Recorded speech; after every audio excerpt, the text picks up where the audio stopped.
ಆತ್ಮೀಯ ವಿದ್ಯಾರ್ಥಿ ಮಿತ್ರರೇ, ನಾವು ಇಂದಿನ ತರಗತಿಯಲ್ಲಿ ಜೈವಿಕ ಸಿದ್ಧಾಂತದ ಕುರಿತು ಅಂದರೆ ಆರ್ಗ್ಯಾನಿಕ್ ಥಿಯರಿ ಅಂತೇಳಿ ನಾವು ಇದನ್ನು ಕರಿತೀವಿ. ಈ ಜೈವಿಕ ಸಿದ್ಧಾಂತದ ಕುರಿತು ನಾವು ನೋಡೋಣ. ಪ್ರಥಮ BA ಪ್ರಥಮ ಸೆಮಿಸ್ಟರ್ನ ರಾಜ್ಯಶಾಸ್ತ್ರ ಪಠ್ಯದಲ್ಲಿ ಇರ್ತಕ್ಕಂತಹ 2ನೇ ಅಧ್ಯಯನದಲ್ಲಿ ಬರ್ತಕ್ಕಂತಹ ಈ ಜೈವಿಕ ಸಿದ್ಧಾಂತದ ಕುರಿತಾಗಿ ನಾವು ನೋಡೋದಾದರೆ, ಇದರಲ್ಲಿ ನಾವು ಕೆಲವು ಪ್ರಮುಖವಾದಂತಹ ಅಂಶಗಳ ಕುರಿತಾಗಿ ಮೇಲ್ಕಂಡಂತೆ ನಿಮಗೆ ಕಾಣಿಸ್ತಾ ಇದೆ. ಇದರಲ್ಲಿ ಫಸ್ಟು ಇಂಟ್ರೊಡಕ್ಷನ್ ಅಥವಾ ಪೀಠಿಕೆ, ಹಾಗೆ ಜೈವಿಕ ಸಿದ್ಧಾಂತದ ಅರ್ಥ, ಮೀನಿಂಗ್ ಆಫ್ ಆರ್ಗ್ಯಾನಿಕ್ ಥಿಯರಿ ಅಂತೇಳಿ, ಹಾಗೆ ಜೈವಿಕ ಸಿದ್ಧಾಂತದ ಪ್ರಮುಖ ಪ್ರತಿಪಾದಕರು ಅಂದರೆ ಮೇನ್ ಇದನ್ನು ಯಾರ್ಯಾರು ಇದನ್ನು ಮೊಟ್ಟ ಮೊದಲ ಬಾರಿಗೆ ಈ ಒಂದು ಸಿದ್ಧಾಂತವನ್ನು ಪ್ರತಿಪಾದಿಸಿದ ವ್ಯಕ್ತಿಗಳು ಯಾರ್ಯಾರು ಅಂತಕ್ಕಂಥದ್ದು, ಹಾಗೆ ಹರ್ಬರ್ಟ್ ಸ್ಪೆನ್ಸರ್ ಅವರ ಜೈವಿಕ ಸಿದ್ಧಾಂತ ಅಂದರೆ ಜೈವಿಕ ಸಿದ್ಧಾಂತವನ್ನು ಮಂಡನೆ ಮಾಡಿರ್ತಕ್ಕಂಥ, ವೈಜ್ಞಾನಿಕವಾಗಿ ಮತ್ತು ಅಧಿಕಾರಯುಕ್ತವಾಗಿ ಇದನ್ನು ರಚಿಸಿದಂತಹ ಕೀರ್ತಿ ಏನು ಹರ್ಬರ್ಟ್ ಸ್ಪೆನ್ಸರ್ ಅವರಿಗೆ ಸಲ್ಲುತ್ತೆ. ಇವರ ಒಂದು ಜೈವಿಕ ಸಿದ್ಧಾಂತದ ಕುರಿತಾಗಿ ನಾವು ನೋಡಬೇಕಾಗುತ್ತೆ. ಹಾಗೆ ನೆಕ್ಸ್ಟು ಜೀವಿ ಮತ್ತು ರಾಜ್ಯದ ನಡುವೆ ಯಾವ ರೀತಿಯಾದಂಥ ಹೋಲಿಕೆಗಳನ್ನು ಹರ್ಬರ್ಟ್ ಸ್ಪೆನ್ಸರ್ ತನ್ನ ಸಿದ್ಧಾಂತದಲ್ಲಿ ಮಾಡಿದ್ದಾರೆ ಅಂತಕ್ಕಂಥದ್ರ ಬಗ್ಗೆ ನಾವು ನೋಡಬೇಕಾಗ್ತದೆ.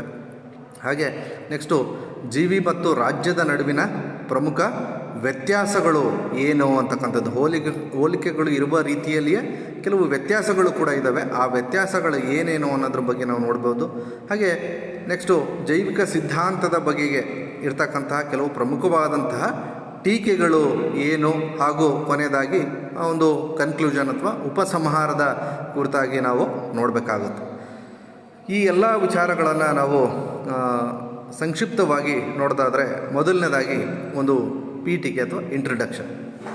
ಇಲ್ಲಿ ಜೈವಿಕ ಸಿದ್ಧಾಂತ ಅಂತಕ್ಕಂಥದ್ದು ಏನಿದೆ, ಇದು ಒಂದು ರಾಜ್ಯವು ಒಂದು ಜೈವಿಕತೆ ಅಂತೇಳಿ ವರ್ಣಿಸಿ ವಿವಿಧ ಒಂದು ಭಾಗಗಳ ನಡುವೆ, ಜೀವಿಯ ವಿವಿಧ ಭಾಗಗಳ ನಡುವೆ ಹೇಗೆ ಸಹಕಾರ ಮತ್ತು ಸಾಮರಸ್ಯ ಅಂತಕ್ಕಂಥದ್ದು ಕಂಡುಬರುತ್ತೋ, ಅದೇ ರೀತಿಯಲ್ಲಿ ರಾಜ್ಯ ಮತ್ತು ರಾಜ್ಯದ ವಿವಿಧ ಭಾಗಗಳ ನಡುವೆಯೂ ಕೂಡ ಸಾಮರಸ್ಯತೆ ಇದೆ ಹಾಗೂ ಸಹಕಾರವನ್ನು ನಾವು ಕಾಣಬಹುದು ಅಂತಕ್ಕಂಥದ್ದನ್ನು ಈ ಜೈವಿಕ ಸಿದ್ಧಾಂತ ಅಂತಕ್ಕಂಥದ್ದು ತಿಳಿಸ್ಕೊಡುತ್ತೆ ಅಂತಕ್ಕಂಥದ್ದು.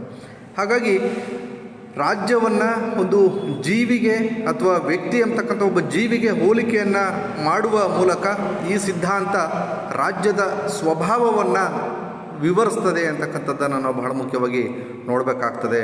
ನಾವು ಇಲ್ಲಿ ಬಹಳ ಮುಖ್ಯವಾಗಿ ರಾಜ್ಯವನ್ನು ವಿವರಿಸ್ತಕ್ಕಂಥ ಅಥವಾ ರಾಜ್ಯದ ಒಂದು ಸ್ವಭಾವವನ್ನು ವಿವರಿಸ್ತಕ್ಕಂಥ ಸಂದರ್ಭದಲ್ಲಿ ಈ ಒಂದು ಜೈವಿಕ ಸಿದ್ಧಾಂತ ಬಹಳ ಪ್ರಮುಖವಾದಂಥ ಒಂದು ಸಿದ್ಧಾಂತವು ಕೂಡ ಆಗಿದೆ.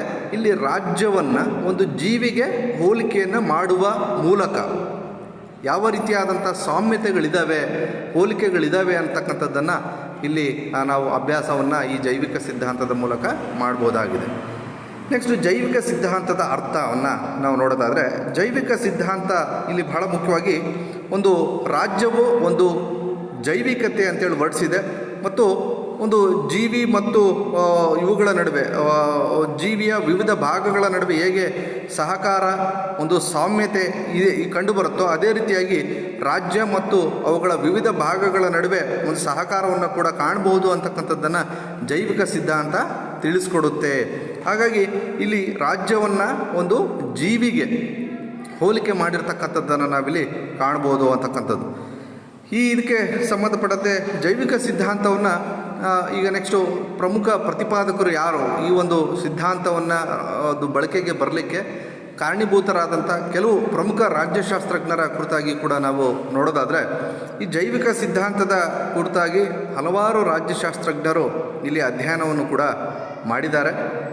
ಅವರುಗಳಲ್ಲಿ ಬಹಳ ಪ್ರಮುಖರಾದವರು ಅಂತ ಹೇಳಿದ್ರೆ ಅರಿಸ್ಟಾಟಲ್ರವರಾಗಿರ್ಬೋದು, ಹಾಗೆ ರೋಮ್ನ ಸಿಸಿರೋ, ಹಾಗೆ Thomas Aquinas, Marsilio Padua, Saint Paul Thomas, Hobbes, Rousseau ಮುಂತಾದವರೆಲ್ಲರೂ ಕೂಡ ಈ ಒಂದು ಜೈವಿಕ ಸಿದ್ಧಾಂತದ ಕುರಿತಾಗಿ ಅಧ್ಯಯನಗಳನ್ನು ತುಂಬ ಹಿಂದೆಯೇ ಪ್ರಾಚೀನ ಕಾಲದಲ್ಲಿಯೇ ಮಾಡಿರ್ತಕ್ಕಂಥದ್ದನ್ನು ನಾವಿಲ್ಲಿ ನೋಡಬಹುದಾಗಿದೆ. ಆದರೆ ಆ ನಂತರದಲ್ಲಿ ಜೈವಿಕ ಸಿದ್ಧಾಂತವನ್ನು ಅಧಿಕಾರಯುಕ್ತವಾಗಿ ವಿಸ್ತರಿಸಿದಂತಹ ಕೀರ್ತಿ ಹರ್ಬರ್ಟ್ ಸ್ಪೆನ್ಸರ್ ಅವರಿಗೆ ಸಲ್ತದೆ. ಹಾಗಾಗಿ ಈ ಒಂದು ಸಿದ್ಧಾಂತದ ಪ್ರಮುಖ ಪ್ರತಿಪಾದಕರು ಯಾರಪ್ಪ ಅಂತ ಹೇಳಿದ್ರೆ ಹರ್ಬರ್ಟ್ ಸ್ಪೆನ್ಸರ್ ಅವರು ಅಂತೇಳಿ ನಾವಿಲ್ಲಿ ಹೇಳ್ಬೋದಾಗಿದೆ. ಹಾಗಾಗಿ ಈ ಒಂದು ಜೈವಿಕ ಸಿದ್ಧಾಂತವನ್ನು ನಾವು ಇವತ್ತೇನು ಅಭ್ಯಾಸ ಮಾಡ್ತಿದ್ದೀವಿ, ಇದು ಹರ್ಬರ್ಟ್ ಸ್ಪೆನ್ಸರ್ ಅವರು ತಿಳಿಸಿರ್ತಕ್ಕಂಥ ಒಂದು ಜೈವಿಕ ಸಿದ್ಧಾಂತ ಆಗಿದೆ ಅಂತಕ್ಕಂಥದ್ದು. ಈಗ ನಾವು ಹರ್ಬರ್ಟ್ ಸ್ಪೆನ್ಸರ್ ಅವರ ಒಂದು ಜೈವಿಕ ಸಿದ್ಧಾಂತ ಏನು ಹೇಳುತ್ತೆ ಅನ್ನೋದರ ಕುರಿತಾಗಿ ನಾವೀಗ ನೋಡ್ತಾ ಹೋಗೋದಾದರೆ, ಹರ್ಬರ್ಟ್ ಸ್ಪೆನ್ಸರು ಈತ ಸಮಾಜಶಾಸ್ತ್ರಜ್ಞನಾಗಿದ್ದರೂ ಕೂಡ ಇವರು ರಾಜ್ಯಶಾಸ್ತ್ರದ ಕುರಿತಾಗಿ ಕೂಡ ಕೆಲವೊಂದು ಸಿದ್ಧಾಂತಗಳನ್ನು ರಚನೆಯನ್ನು ಮಾಡಿದ್ದಾರೆ. ಅದರಲ್ಲಿ ಇವರ ಒಂದು ಜೈವಿಕ ಸಿದ್ಧಾಂತವು ಕೂಡ ಬಹಳ ಪ್ರಮುಖವಾದಂಥ ಒಂದು ಸಿದ್ಧಾಂತವಾಗಿದೆ. ಇವರು ತನ್ನ ಒಂದು ಗ್ರಂಥವಾಗಿರ್ತಕ್ಕಂತಹ ಪ್ರಿನ್ಸಿಪಲ್ಸ್ ಆಫ್ ಸೋಷಿಯಾಲಜಿ, ಯಾವುದು ಪ್ರಿನ್ಸಿಪಲ್ಸ್ ಆಫ್ ಸೋಷಿಯಾಲಜಿ ಎಂಬತಕ್ಕಂಥ ಒಂದು ಪುಸ್ತಕದಲ್ಲಿ ಇವರು ರಾಜ್ಯವನ್ನು ಒಂದು ಜೀವಿಯೊಡನೆ ಹೋಲಿಕೆಯನ್ನು ಮಾಡಿ, ಅದರಲ್ಲೂ ಕೂಡ ವ್ಯಕ್ತಿ ಎಂಬ ಒಬ್ಬ ಜೀವಿಯೊಡನೆ ಹೋಲಿಕೆಯನ್ನು ಮಾಡೋದ್ರ ಮೂಲಕ ಜೀವಿ ಮತ್ತು ರಾಜ್ಯದ ನಡುವೆ ಯಾವ ರೀತಿಯಾದಂಥ ಸಾಮ್ಯತೆಗಳಿದ್ದಾವೆ, ಹೋಲಿಕೆಗಳಿದ್ದಾವೆ ಅಂತಕ್ಕಂಥ ವಿಚಾರವನ್ನು ಭಾಳ ಚೆನ್ನಾಗಿ ಇಲ್ಲಿ ಅರ್ಥೈಸುವ ಪ್ರಯತ್ನಗಳನ್ನು ಕೂಡ ಈ ಮೂಲಕ ಅವರು ಮಾಡಿದ್ದಾರೆ ಅಂತಕ್ಕಂಥದ್ದು. ಇಲ್ಲಿ ಜೀವಿ ಹಾಗೂ ಜೀವಿಯ ಒಂದು ಭಾಗ ಹೇಗೆ ಸ್ವತಂತ್ರವಾಗಿ ಇರಲಿಕ್ಕೆ ಸಾಧ್ಯತೆ ಇಲ್ವೋ, ಹಾಗೆ ರಾಜ್ಯ ಆಗಲಿ ಅಥವಾ ರಾಜ್ಯದ ವಿವಿಧ ಅಂಗಗಳು ಸ್ವತಂತ್ರವಾಗಿರಲಿಕ್ಕೆ ಸಾಧ್ಯವೇ ಇಲ್ಲ ಅಂತಕ್ಕಂಥದ್ದನ್ನು ಈ ಒಂದು ಸಿದ್ಧಾಂತದ ಮೂಲಕ ತೋರಿಸ್ಕೊಡುವ ಪ್ರಯತ್ನವನ್ನು ಕೂಡ ಹರ್ಬರ್ಟ್ ಸ್ಪೆನ್ಸರ್ ಅವರು ಮಾಡಿದ್ದಾರೆ ಅಂತಕ್ಕಂಥದ್ದು. ಹಾಗಾಗಿ ಹರ್ಬರ್ಟ್ ಸ್ಪೆನ್ಸರು ಸಮಾಜವನ್ನು ಇಲ್ಲಿ ಜೀವಿಗೆ ಹೋಲಿಸಿದ್ದು ಇವೆರಡರ ನಡುವೆ ಬಹಳಷ್ಟು ಹೋಲಿಕೆಗಳು ಇದ್ದಾವೆ ಅಂತಕ್ಕಂಥದ್ದನ್ನು ಕೂಡ ಹೇಳಿದ್ದಾರೆ. ಜೀವಿ ಹೇಗೆ ಒಂದು ಜೀವಾಣುವಿನಿಂದ ಪ್ರಾರಂಭಗೊಂಡು ಅದು ನಿರಂತರವಾಗಿ ವಿಕಸನಗೊಳ್ಳುತ್ತೋ, ಅದೇ ಮಾದರಿಯಲ್ಲಿ ರಾಜ್ಯವೂ ಕೂಡ ಚಿಕ್ಕ ಚಿಕ್ಕ ಘಟಕಗಳ ಮೂಲಕ ಅದು ರಚನೆಯಾಗಿ ಆನಂತರ ಅದು ಕೂಡ ವಿಕಸನಗೊಳ್ಳುತ್ತಾ ದೊಡ್ಡದಾಗ್ತದೆ ಅನ್ನೋದನ್ನು ಕೂಡ ಇಲ್ಲಿ ಹೇಳ್ತಾ ಹೋಗಿದ್ದಾರೆ. ಹಾಗಾದರೆ ಇಲ್ಲಿ ಹರ್ಬರ್ಟ್ ಸ್ಪೆನ್ಸರ್ ಅವರು ಏನೆಲ್ಲ ಹೋಲಿಕೆಗಳನ್ನು ಕೊಡ್ತಾರೆ, ನಿಮಗೂ ಅನಿಸ್ಬೋದು ಈ ರಾಜ್ಯವನ್ನು ಒಂದು ಜೀವಿಗೆ, ಅದರಲ್ಲೂ ವ್ಯಕ್ತಿಗೆ ಯಾವ ರೀತಿಯಾಗಿ ಹೋಲಿಸೋಕ್ಕಾಗುತ್ತೆ ಅಂತಕ್ಕಂಥ ಕೆಲವು ಪ್ರಶ್ನೆಗಳು ನಿಮ್ಮಲ್ಲೂ ಕೂಡ ಬರ್ಬೋದು. ಅದಕ್ಕೆ ಸಂಬಂಧಪಟ್ಟಂತೆ ಹರ್ಬರ್ಟ್ ಸ್ಪೆನ್ಸರ್ ಅವರೇ ಕೆಲವೊಂದು ಅದಕ್ಕೆ ಸಮಜಾಯಿಷಿಗಳನ್ನು ಕೂಡ ಕೊಡ್ತಾ ಹೋಗ್ತಾರೆ. ಅದರಲ್ಲಿ ನೆಕ್ಸ್ಟು ಜೀವಿ ಮತ್ತು ರಾಜ್ಯದ ನಡುವಿನ ಹೋಲಿಕೆಗಳು ಏನು, ಇವರು ಯಾವ ರೀತಿಯಾಗಿ ಅದನ್ನು ಹೋಲಿಸಿದ್ದಾರೆ ಅನ್ನೋದನ್ನು ನಾವೀಗ ಒಂದೊಂದಾಗಿ ನೋಡೋದಾದರೆ, ಇಲ್ಲಿ ಮೊದಲನೇದು ರಾಜ್ಯ ಆಗಿರ್ಬೋದು ಅಥವಾ ಒಂದು ಜೀವಿ ಆಗಿರ್ಬೋದು, ಇವೆರಡೂ ಕೂಡ ಏಕ ಪ್ರಕಾರವಾದಂತಹ ಒಂದು ಕಾರ್ಯಗಳನ್ನು ಹೊಂದಿದ್ದಾವೆ ಅಂತಕ್ಕಂಥದ್ದನ್ನು ಇಲ್ಲಿ ಸ್ಪೆನ್ಸರ್ ಅಭಿಪ್ರಾಯ ಪಡ್ತಾರೆ. ಹೇಗಪ್ಪ ಅಂತ ಹೇಳಿದ್ರೆ, ಇಲ್ಲಿ ಪ್ರತಿಯೊಂದು ಜೀವಿಗೂ ಕೂಡ ಏನಿರುತ್ತೆ, ಬಾಯಿ ಇರುತ್ತೆ, ಉದರ ಅಥವಾ ಗಂಟಲು, ಆಹಾರನಾಳ, ಕರುಳು, ಇವೆಲ್ಲವೂ ಕೂಡ ಸಾಮಾನ್ಯವಾಗಿ ಪ್ರತಿಯೊಂದು ಜೀವಿಯಲ್ಲಿ ಕೂಡ ಇರ್ತಕ್ಕಂಥದ್ದನ್ನು ಕೂಡ ನಾವು ನೋಡ್ತೀವಿ. ಅದು ಮನುಷ್ಯ ಜೀವಿಯಲ್ಲಿ ಕೂಡ ಸಹಜವಾಗಿ ಇದೆ. ಈ ರೀತಿಯಾಗಿ ಯಾವ ರೀತಿಯಾಗಿ ಒಂದೇ ಏಕ ಪ್ರಕಾರದ ಕಾರ್ಯಗಳನ್ನು ಇಲ್ಲಿ ರಚನೆಯನ್ನು ಹೊಂದಿದ್ದಾವೆ ಅಂತದ್ದು ಇಲ್ಲಿ ಯಾವ ರೀತಿಯಾಗಿ ಹೇಳ್ತಾರೆ ಅಂತ ಹೇಳಿದ್ರೆ, ಅದೇ ರೀತಿಯಾಗಿ ರಾಜ್ಯದಲ್ಲಿಯೂ ಕೂಡ ರೈಲ್ವೆ ಹಳಿಗಳು, ದೂರ ಸಂಪರ್ಕ ವೈರ್ಗಳು ಮತ್ತು ಹಣಕ್ಕೆ ಇವನ್ನ ಹೋಲಿಕೆಯನ್ನು ಕೂಡ ಮಾಡಿರ್ತಕ್ಕಂಥದ್ದನ್ನು ನೋಡಿ ಒಂದಕ್ಕೊಂದು ಸಂಬಂಧ ಹೆಂಗಿದೆ ಅಂತೇಳಿ ಅಲ್ವಾ. ಬಾಯಿ ನಂತರ ಉದರ ಅಥವಾ ಗಂಟಲು, ಆಹಾರನಾಳ, ಕರುಳು ಇವೆಲ್ಲವೂ ಕೂಡ ಒಂದಕ್ಕೊಂದು ಸಹಕಾರಿತವಾಗಿ ಕಾರ್ಯವನ್ನು ನಿರ್ವಹಿಸುವ ರೀತಿಯಲ್ಲೇ ಇಲ್ಲಿ ಕೂಡ ಒಂದು ರಾಜ್ಯದಲ್ಲಿ ರೈಲ್ವೆ ಆಗಿರ್ಬೋದು, ಸಂಪರ್ಕ ಆಗಿರ್ಬೋದು, ವೈರ್ಗಳಾಗಿರ್ಬೋದು, ಹಣ ಆಗಿರ್ಬೋದು, ಬ್ಯಾಂಕಿಂಗ್ ವ್ಯವಸ್ಥೆ ಆಗಿರ್ಬೋದು, ಇವುಗಳೆಲ್ಲವೂ ಕೂಡ ಒಂದಕ್ಕೊಂದು ಸಹಕಾರಿತವಾಗಿ ಕಾರ್ಯವನ್ನು ನಿರ್ವಹಿಸ್ತವೆ ಅನ್ನೋದನ್ನು ಇಲ್ಲಿ ಹೇಳ್ತಾರೆ. ಹಾಗೆ ಎರಡನೇ ಒಂದು ಹೋಲಿಕೆಯನ್ನು ಏನು ಮಾಡ್ತಾರೆ ಸ್ಪೆನ್ಸರ್, ರಾಜ್ಯದ ವ್ಯಕ್ತಿಗಳನ್ನು ದೇಹದ ಜೀವಕೋಶಕ್ಕೆ ಇಲ್ಲಿ ಹೋಲಿಕೆಯನ್ನು ಕೂಡ ಮಾಡಿದ್ದಾರೆ. ಅಂದರೆ ಜೀವಕೋಶಗಳೇನಾಗ್ತವೆ, ಅವು ಜೀವಕೋಶಗಳು ಮನುಷ್ಯನ ದೇಹದಲ್ಲಿ ಹಲವಾರು ಸಾಯ್ತಾ ಇರ್ತವೆ ಮತ್ತು ಅವು ಹುಡ್ತಾನೆ ಇರ್ತವೆ ಅಂತಕ್ಕಂಥದ್ದು ಅಲ್ವಾ. ಈ ರೀತಿಯಾಗಿ ಅದರಂತೆಯೇ ರಾಜ್ಯದಲ್ಲಿ ಏನಾಗ್ತದೆ, ರಾಜ್ಯದಲ್ಲಿರ್ತಕ್ಕಂಥ ಹಲವಾರು ವ್ಯಕ್ತಿಗಳು ಇಲ್ಲಿ ಸಾಯ್ತಾ ಇರ್ತಾರೆ ಪ್ರತಿನಿತ್ಯ. ಅದೇ ರೀತಿಯಾಗಿ ನವಜಾತ ಶಿಶುಗಳು, ಹೊಸ ಹುಟ್ಟುಗಳು ಆಗ್ತಾನೇ ಇರುತ್ತೆ ಅಂತಕ್ಕಂಥದ್ದನ್ನು ಕೂಡ ಈ ರೀತಿಯಾಗಿ ಹೋಲಿಕೆಯನ್ನು ಕೂಡ ಮಾಡಿದ್ದಾರೆ. ಜೀವಿಯಲ್ಲಿ ಹೆಂಗೆ ಜೀವಕೋಶಗಳು ಸಾಯ್ತವೆ ಮತ್ತು ಹೊಸ ಜೀವಕೋಶಗಳು ಹುಡ್ತವೋ, ಅದೇ ರೀತಿಯಾಗಿ ರಾಜ್ಯದಲ್ಲಿ ಅಲ್ಲಿ ಹಲವಾರು ವ್ಯಕ್ತಿಗಳು ಪ್ರತಿನಿತ್ಯ ಸಾಯ್ತಾ ಇರ್ತಾರೆ ಅಲ್ವಾ. ಅದೇ ರೀತಿಯಾಗಿ ನವಜಾತ ಶಿಶುಗಳು, ಹೊಸ ಜೀವಗಳು ಕೂಡ ಹುಡ್ತಾ ಇರ್ತಕ್ಕಂಥದ್ದನ್ನು ಕೂಡ ಇಲ್ಲಿ ನೋಡ್ಬೋದು ಅಂತೇಳಿ ಇದು ಈ ರೀತಿಯಾದಂಥ ಇನ್ನೊಂದು ಹೋಲಿಕೆಯನ್ನು ಕೂಡ ಮಾಡಿದ್ದಾರೆ. ಹಾಗೆ ಮೂರನೇ ಒಂದು ಹೋಲಿಕೆ ಏನಪ್ಪ ಅಂತ ಹೇಳಿದ್ರೆ, ಜನನದ ನಂತರ ಜನನದ ನಂತರ ವ್ಯಕ್ತಿ ಹೇಗೆ ಇಲ್ಲಿ ಬೆಳವಣಿಗೆ ಹೊಂದುತ್ತಾನೋ ಅಲ್ವಾ, ಹಾಗೆಯೇ ರಾಜ್ಯವೂ ಸಹ ಬೆಳವಣಿಗೆ ಹೊಂದುತ್ತೆ ಅಂತಕ್ಕಂಥದ್ದನ್ನು ಅವರಲ್ಲಿ ಹೇಳ್ತಾ ಹೋಗ್ತಾರೆ. ಯಾವ ರೀತಿಯಾಗಪ್ಪ ಅಂತ ಹೇಳಿದ್ರೆ ನೋಡಿ, ಯಾವುದೇ ಒಂದು ಜೀವಿ ಹುಟ್ಟಿದಾಗ ಅದೇನಾಗಿರುತ್ತೆ, ಚಿಕ್ಕದಾಗಿರುತ್ತೆ ಅಲ್ವಾ. ಈಗ ಹುಟ್ಟಿದ ತಕ್ಷಣ ನಾವು ಯಾರು ಕೂಡ ಒಂದೇ ಸರ್ತಿ ದೊಡ್ಡರಾಗಿ ಹುಟ್ಟಿದ್ದೀವ? ಇಲ್ಲ, ನಾವು ಹುಟ್ಟಿದಾಗ ಸಣ್ಣ ಮಗುವಾಗಿದ್ವಿ. ಸಣ್ಣ ಮಗುವಾದ ನಂತರ ಬೆಳೀತಾ ಬೆಳೀತಾ ಏನಾಯಿತು, ಸ್ವಲ್ಪ ದೊಡ್ಡದಾಗ್ತಾ ನಾವು ಅಂಬೆಗಾಲಿಡಲಿಕ್ಕೆ ಪ್ರಾರಂಭ ಮಾಡಿದ್ವಿ, ಮೆಲ್ಲಕ್ಕೆ ಎದ್ದು ಓಡಾಡಲಿಕ್ಕೆ ಪ್ರಾರಂಭ ಮಾಡಿದ್ವಿ. ಈ ರೀತಿಯಾಗಿ ಬೆಳೀತಾ ಇವತ್ತು ಒಂದು ದೊಡ್ಡವರಾಗಿದ್ದೀವಿ, ಅಥವಾ ಒಂದು ಸ್ವತಂತ್ರವಾಗಿ ಬದುಕುವುದನ್ನು ಕಲ್ತಿದ್ದೀವಿ ಅಲ್ವಾ. ಅದೇ ರೀತಿಯಾಗಿ ರಾಜ್ಯವೂ ಕೂಡ ಇಲ್ಲೇನಾಗ್ತದೆ, ರಾಜ್ಯವೂ ಕೂಡ ಚಿಕ್ಕದಾಗಿ ಪ್ರಾರಂಭವಾಗಿ ಚಿಕ್ಕ ಚಿಕ್ಕ ಘಟಕಗಳಿಂದ ಹಲವಾರು ಗ್ರಾಮಗಳ ಒಂದು ಇದರಿಂದ ಏನಾಯಿತು, ಜೋಡಣೆಯಿಂದ ಒಂದು ಹೋಬಳಿ ಆಯಿತು. ಹಲವಾರು ಹೋಬಳಿಗಳ ಒಂದು ಜೋಡಣೆಯಿಂದ ಒಂದು ತಾಲೂಕಾಯಿತು. ಹಲವಾರು ತಾಲೂಕುಗಳ ಒಂದು ವಿಂಗಡಣೆಯಿಂದ ಒಂದು ಜಿಲ್ಲೆ ಆಯಿತು. ಹಲವಾರು ಜಿಲ್ಲೆಗಳ ಒಂದು ಇದರಿಂದ ರಾಜ್ಯ ನಿರ್ಮಾಣ ಆಯಿತು. ಈ ಥರ ಹಲವಾರು ಸಣ್ಣ ಒಂದು ವಿವಿಧ ಹಂತಗಳಲ್ಲಿ ಬೆಳವಣಿಗೆ ಹೊಂದುತ್ತಾ ಏನಾಯಿತು, ರಾಜ್ಯವೂ ಕೂಡ ಹಲವು ರೀತಿಯಲ್ಲಿ ಬೆಳವಣಿಗೆ ಹೊಂದುತ್ತಾ ಇವತ್ತು ಒಂದು ವಿಶಾಲವಾದಂಥ ರಾಜ್ಯವಾಗಿ ಬೆಳವಣಿಗೆ ಹೊಂದಲಿಕ್ಕೆ ಸಾಧ್ಯವೂ ಕೂಡ ಆಯಿತು ಅಂತಕ್ಕಂಥದ್ದನ್ನು ನಾವಿಲ್ಲಿ ನೋಡ್ಬೋದು. ಅಂದರೆ ಒಂದು ಜೀವಿ ಹೇಗೆ ಚಿಕ್ಕದಾಗಿ ಪ್ರಾರಂಭಗೊಂಡು ಅದು ದೊಡ್ಡದಾಗುತ್ತೋ ಹಾಗೆ ರಾಜ್ಯವೂ ಕೂಡ ಚಿಕ್ಕ ಚಿಕ್ಕ ಘಟಕಗಳಿಂದ ಒಟ್ಟುಗೂಡಿ ಬೆಳೀತಾ ಏನಾಯಿತು, ಇವತ್ತು ರಾಜ್ಯವಾಗಿ ನಿರ್ಮಾಣವಾಯಿತು ಅನ್ನುವ ಹೋಲಿಕೆಯನ್ನು ಕೂಡ ಇಲ್ಲಿ ಹರ್ಬರ್ಟ್ ಸ್ಪೆನ್ಸರ್ ಕೊಟ್ಟಿರ್ತಕ್ಕಂಥದ್ದನ್ನು ನಾವು ನೋಡ್ತೀವಿ. ಹಾಗೆ ನಾಲ್ಕನೇದಾಗಿ, ಪ್ರತಿಯೊಂದು ಜೀವಿಯೂ ಕೂಡ ಏನಾಗ್ತದೆ, ಕಾಲಕ್ರಮೇಣ ಒಂದಲ್ಲ ಒಂದು ದಿವಸ ಸಾವನ್ನಪ್ಪುತ್ತೆ ಅಲ್ವಾ.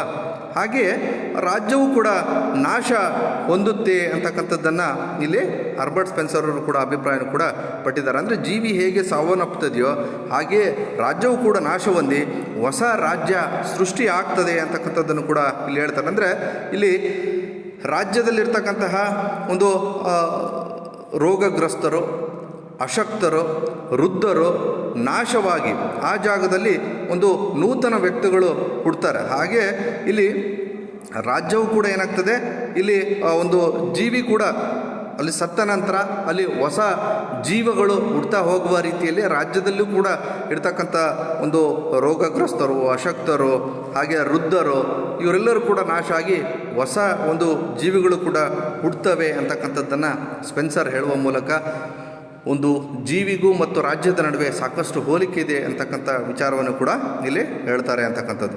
ಹಾಗೆ ಐದನೇದಾಗಿ, ದೇಹದ ಪ್ರತಿಯೊಂದು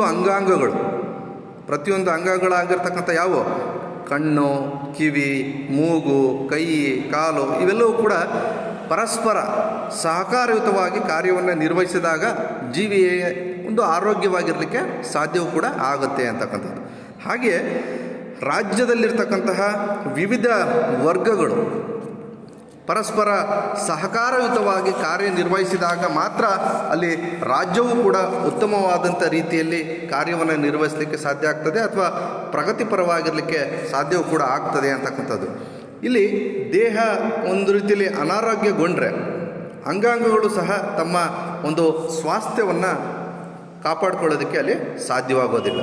ಅದೇ ರೀತಿ ರಾಜ್ಯವೂ ಕೂಡ ಇಲ್ಲಿ ರಾಜ್ಯದ ವಿವಿಧ ಅಂಗಾಂಗಗಳು ಚೆನ್ನಾಗಿ ಕಾರ್ಯವನ್ನು ನಿರ್ವಹಿಸಿದ್ದೇ ಆದರೆ ವಿವಿಧ ಸಂಘ ಸಂಸ್ಥೆಗಳು ಆಗಿರ್ಬೋದು, ಶಾಸಕಾಂಗ, ಕಾರ್ಯಾಂಗ, ನ್ಯಾಯಾಂಗ ಅಥವಾ ಸರ್ಕಾರದ ವಿವಿಧ ಅಂಗಾಂಗಗಳೇನಿದ್ದಾವೆ ಅವೆಲ್ಲವೂ ಕೂಡ ಸರಿಯಾದ ರೀತಿಯಲ್ಲಿ ಕಾರ್ಯವನ್ನು ನಿರ್ವಹಿಸಿದರೆ ರಾಜ್ಯವೂ ಕೂಡ ಹೆಚ್ಚು ವ್ಯವಸ್ಥಿತವಾಗಿ, ಆರೋಗ್ಯವಾಗಿ, ಚೆನ್ನಾಗಿ ಕಾರ್ಯವನ್ನು ನಿರ್ವಹಿಸಲಿಕ್ಕೆ ಸಾಧ್ಯವೂ ಕೂಡ ಆಗ್ತದೆ ಅನ್ನುವ ರೀತಿಯಲ್ಲಿ ಇಲ್ಲಿ ಒಂದು ಹೋಲಿಕೆಯನ್ನು ಕೂಡ ಮಾಡಿದ್ದಾರೆ. ಹಾಗೆ ನೆಕ್ಸ್ಟ್ ಆರನೇದಾಗಿ, ಪೋಷಕ ವ್ಯವಸ್ಥೆ. ಉದಾಹರಣೆಗೆ ಜೀವಿ ಒಂದು ಆಹಾರವನ್ನು ಪಡೆದು ಜೀರ್ಣಿಸ್ಕೊಳ್ಳಿಕ್ಕೆ ಗಂಟಲು, ಅನ್ನನಾಳ, ಉದರ ಹೇಗೆ ಅಗತ್ಯವಾಗಿದೆಯೋ ಹಾಗೆಯೇ ಒಂದು ರಾಜ್ಯವೂ ಕೂಡ, ರಾಜ್ಯಕ್ಕೆ ಏನು ಬೇಕೋ, ಕೃಷಿ ಬೇಕು, ಕೈಗಾರಿಕೆ ಬೇಕು, ಇವೆಲ್ಲವೂ ಕೂಡ ಇದ್ದಾಗ ಮಾತ್ರ ರಾಜ್ಯವೂ ಕೂಡ ಸುವ್ಯವಸ್ಥಿತವಾಗಿ ಕಾರ್ಯವನ್ನು ನಿರ್ವಹಿಸಲಿಕ್ಕೆ ಸಾಧ್ಯ ಆಗ್ತದೆ ಅಲ್ವಾ. ಗಂಟಲು, ಅನ್ನನಾಳ, ಉದರ ಇವೆಲ್ಲವೂ ಕೂಡ ಒಂದು ರೀತಿಯಲ್ಲಿ ಇವು ಪೋಷಕ ವ್ಯವಸ್ಥೆಗಳಿವು ಒಂದು ಜೀವಿಗೆ. ಹಾಗೆಯೇ ಒಂದು ರಾಜ್ಯವೂ ಕೂಡ ವ್ಯವಸ್ಥಿತವಾದಂಥ ರೀತಿಯಲ್ಲಿ ಕಾರ್ಯವನ್ನು ನಿರ್ವಹಿಸಬೇಕು ಅಂತ ಹೇಳಿದ್ರೆ ಅಲ್ಲಿ ಪೋಷಕ ವ್ಯವಸ್ಥೆಯಾಗಿ ಯಾವ ಇದ್ದಾವೆ ಅಂತ ಹೇಳ್ತಾನೆ, ಕೃಷಿ ಮತ್ತು ಕೈಗಾರಿಕೆ ಇವೆಲ್ಲವೂ ಕೂಡ ಅಗತ್ಯವಾಗಿ ಕಾರ್ಯವನ್ನು ಚೆನ್ನಾಗಿ ನಿರ್ವಹಿಸಬೇಕಾದಾಗ ಮಾತ್ರ ಒಂದು ರಾಜ್ಯವು ಕೂಡ ಚೆನ್ನಾಗಿ ಕಾರ್ಯನಿರ್ವಹಿಸುತ್ತೆ ಅಂತಕ್ಕಂಥದ್ದನ್ನು ಹೇಳಿದ್ದಾನೆ. ಹಾಗೆ ನೆಕ್ಸ್ಟ್ 7ನೇದಾಗಿ ನಿಯಂತ್ರಣ ವ್ಯವಸ್ಥೆ.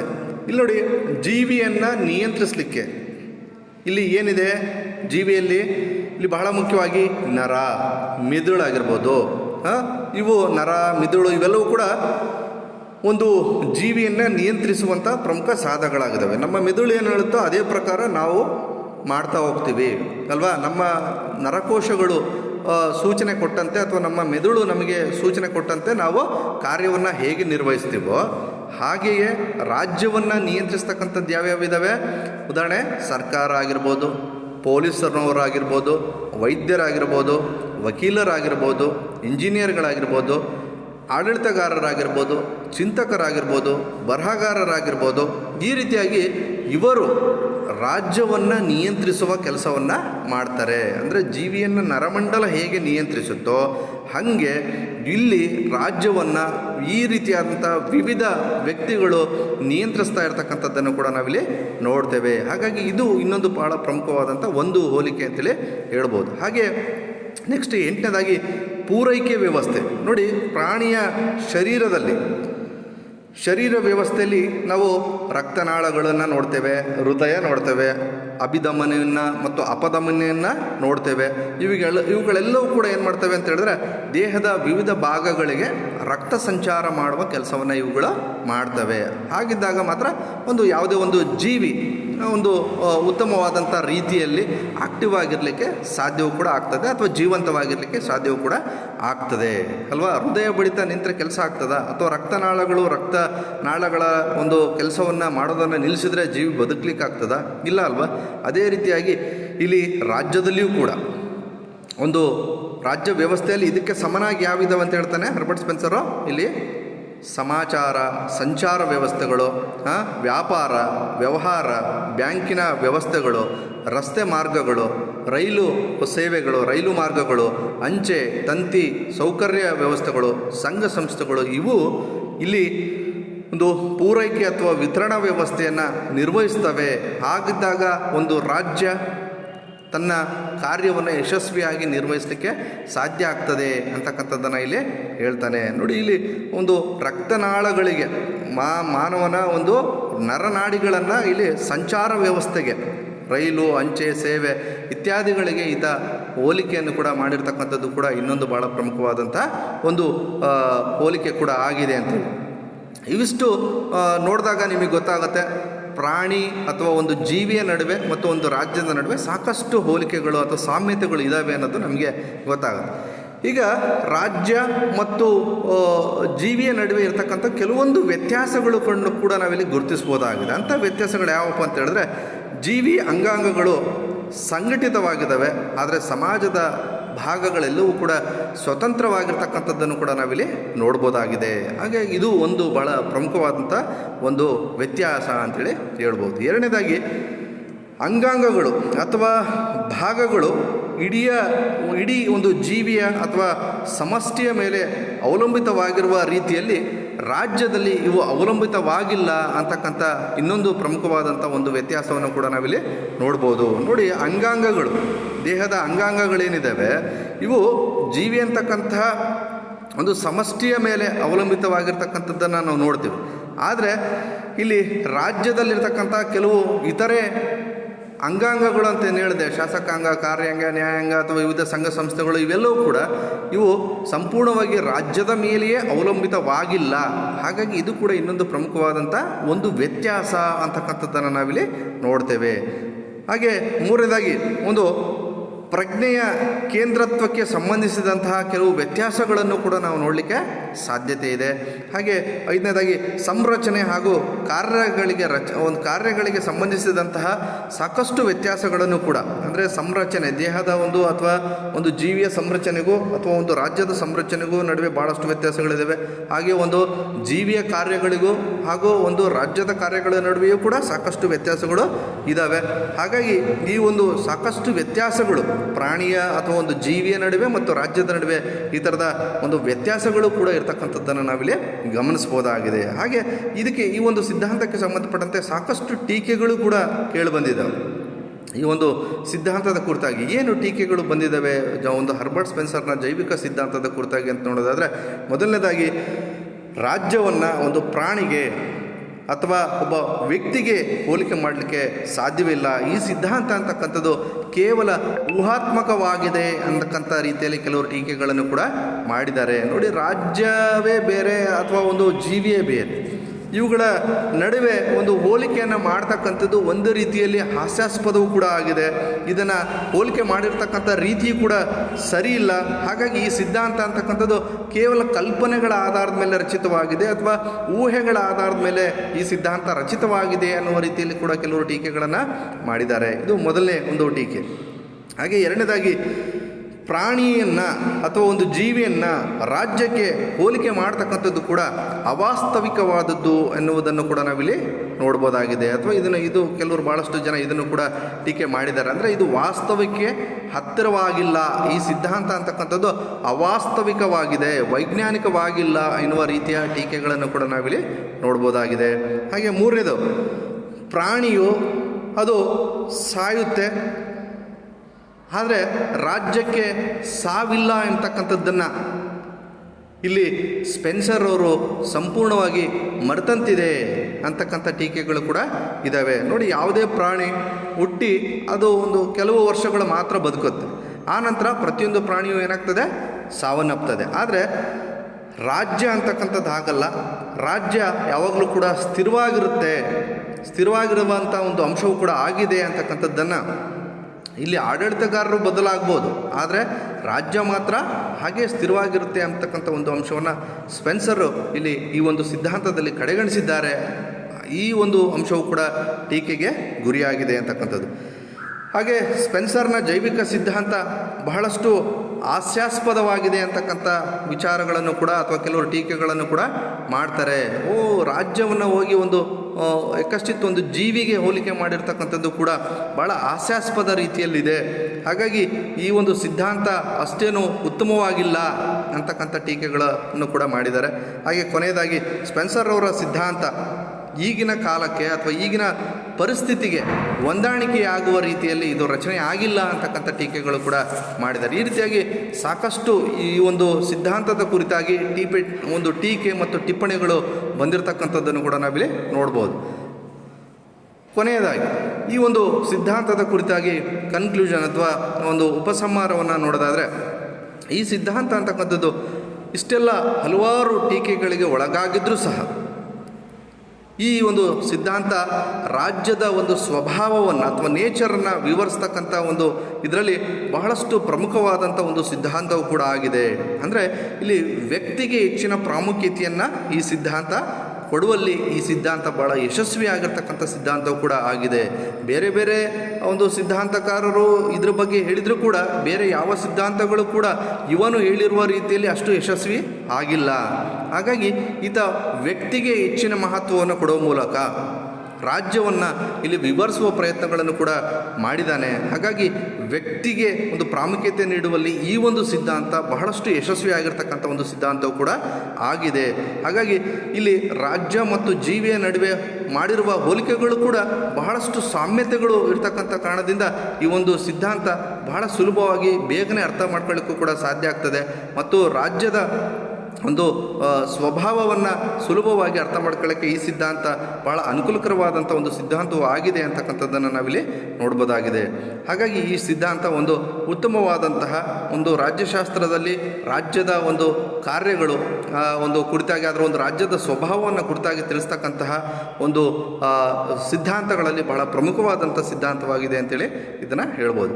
ಇದಿಷ್ಟು ಒಂದು ಜೈವಿಕ ಸಿದ್ಧಾಂತ ಅಂದ್ರೇನು, ಅದರ ಒಂದು ಜೈವಿಕ ಸಿದ್ಧಾಂತದ ಅರ್ಥ, ಹಾಗೆ ಅದನ್ನು ಪ್ರತಿಪಾದಿಸಿರ್ತಕ್ಕಂಥ ಕೆಲವು ಪ್ರಮುಖರುಗಳು ಯಾರ್ಯಾರು, ಹಾಗೆ ಜೈವಿಕ ಸಿದ್ಧಾಂತ ಹರ್ಬರ್ಟ್ ಸ್ಪೆನ್ಸರ್ ಅವರ ಜೈವಿಕ ಸಿದ್ಧಾಂತ ಏನೇನ ಕುರಿತಾಗಿ ಹೇಳ್ತದೆ, ಅಲ್ಲಿ ಅವರು ಯಾವ ರೀತಿಯಾಗಿ ಜೀವಿ ಮತ್ತು ರಾಜ್ಯದ ನಡುವೆ ಹೋಲಿಕೆಗಳನ್ನು ಮಾಡಿದ್ದಾರೆ, ಹಾಗೂ ಜೀವಿ ಮತ್ತು ರಾಜ್ಯದ ನಡುವೆ ಇರತಕ್ಕಂತಹ ವ್ಯತ್ಯಾಸಗಳೇನೇನು, ಹಾಗೂ ಜೈವಿಕ ಸಿದ್ಧಾಂತದ ಬಗ್ಗೆ ಹಲವಾರು ರಾಜ್ಯಶಾಸ್ತ್ರಜ್ಞರು ಮಾಡಿರ್ತಕ್ಕಂಥ ಕೆಲವು ಪ್ರಮುಖವಾದಂಥ ಟೀಕೆಗಳ್ಯಾವ್ಯಾವು, ಹಾಗೂ ಕೊನೆಯದಾಗಿ ಕನ್ಕ್ಲೂಷನ್, ಇಷ್ಟನ್ನು ಕುರಿತಾಗಿ ನಾವು ಇವತ್ತಿನ ತರಗತಿಯಲ್ಲಿ ನೋಡಿದ್ದೀವಿ.